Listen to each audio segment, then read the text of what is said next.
السلام علیکم ورحمۃ اللہ وبرکاتہ۔ مدائن صالح۔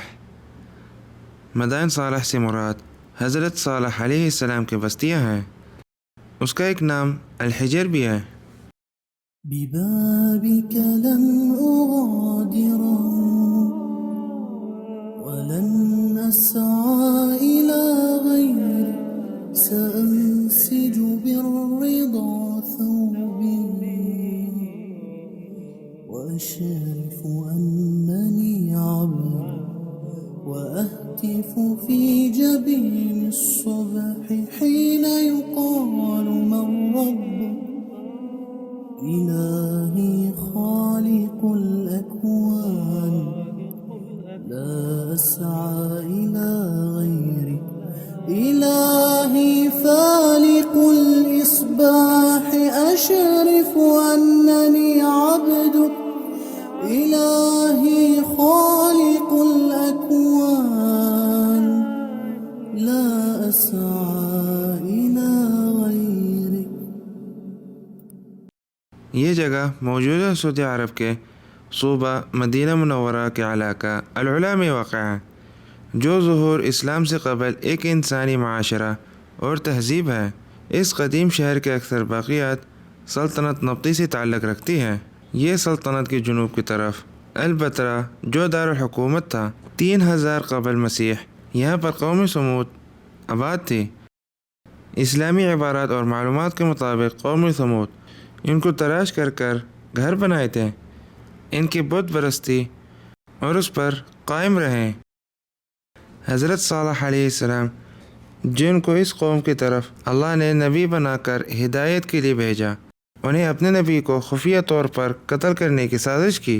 اللہ تعالیٰ نے زلزلہ اور سخت بجلی کا عذاب ان پر نازل کیا۔ مدائن صالح والی جگہ اس وقت عذاب الہی سے اللہ کے غضب و قہر کی عبرتناک نشانی بن گئی۔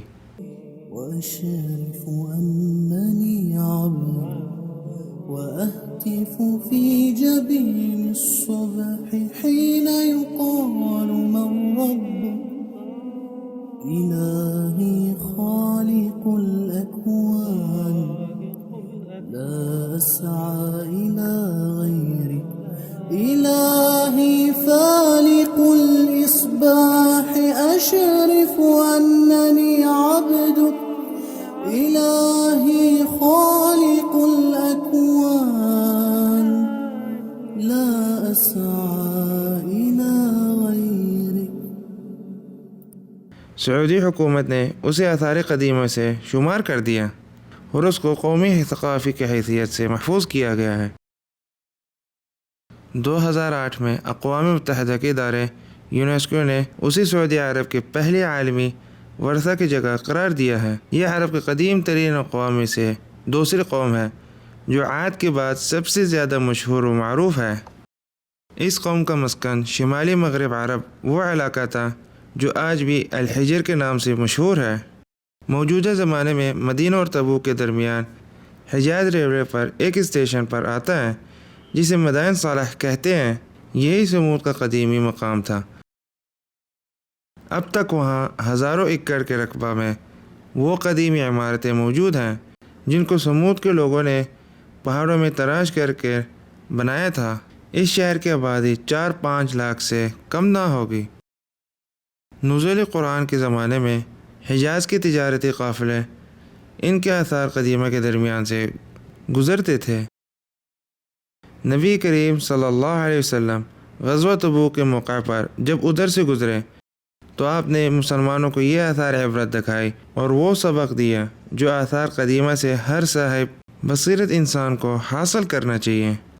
وأشرف أنني عبد وأهتف في جبين الصبح حين يقال من ربك إلهي خالق الأكوان لا أسعى إلى غيرك إلهي فالق الإصباح أشرف أنني عبدك إلهي خالق الأكوان لا أسعى إلى غيرك وأشرف أنني عبد وأهتف في جبين الصبح حين يقال من ربك إلهي خالق الأكوان